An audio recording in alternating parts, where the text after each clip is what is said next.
So guys, gumawa nito dati, no, yung nagpalit ng starter, nagpabili ng starter.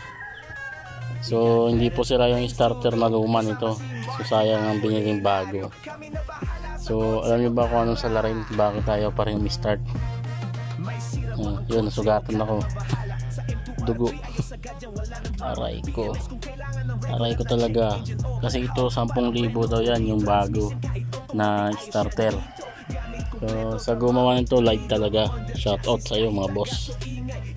So ang problema nito hindi sa starter mga boss, problema nito boss, electrical. Walang binabatong positive dito. So dito meron, pero pagdating dito wala. Alam niyo kung bakit mga boss? Kasi putol to mga boss. Ano? Yan, putol yan mga boss. Kaya walang supply na binabato mga boss. Yan. Ayan ang problema yan mga boss.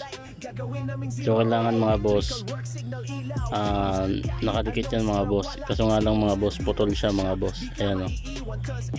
So hindi talaga siya i-start yan mga boss. So wala talagang supply na papasok papuntang starter. So kaya wala siyang redondo. So ang nangyayari lang, click lang ng click yung starter pero hindi siya mi-start mga boss. Kasi okay naman yung starter niya mga boss, tinesting sa battery, gumagana yung bago tsaka yung luma. So dito ang problema mga boss. Tiningnan ko may supply, pero pagdating dito sa ibaba walang supply. So ibig sabihin okay yung buo yung starter na luma. So ito yung problema mga boss. So pag ni-start mo hindi siya gumagana. So ikakabit natin ulit yung bago na lang ikabit natin kahit hindi pa sira yung lumang starter. So yon mga boss, yan ang problema niyan mga boss. Yan, mga Intro R3. So testing natin mga boss, update mga boss. Ang problema ito, so may redondo naman siya. So okay na redondo niya, pero ayaw na pa rin tumuloy ang start niya. So ngayon pupunta tayo sa fuel pump. Tingnan natin muna yung gas. Tingnan natin yung fuel. Tingnan natin yung fuel niya mga boss, kung gumagana. So final decision mga boss,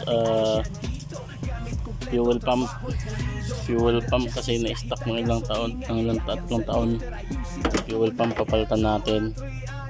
Tapos ito papalitan natin mga boss. Yan, kaso wala yung may-ari. Yan, papalitan natin ng fuel pump, calibrate ng fuel injector, linis ng throttle body, tapos palit ng fuel pump sa loob kasi walang lumalabas na fuel dito, hindi gumagana yung fuel pump, walang reaction yung fuel pump kasi na-stuck ng matagal. So yun mga boss, titingnan natin mga boss. So yan, tinanggal ko yung injector. Yan ang problema.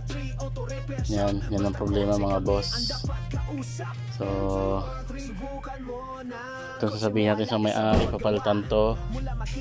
Tapos papalitan to ng terminal. Tapos fuel pump. Yan yung throttle body cleaning. Yan lang mga boss ang papalitan mga boss. Yan. Kasi nga lang mga boss, wala yung may-ari nito mga boss. Let's go mga boss.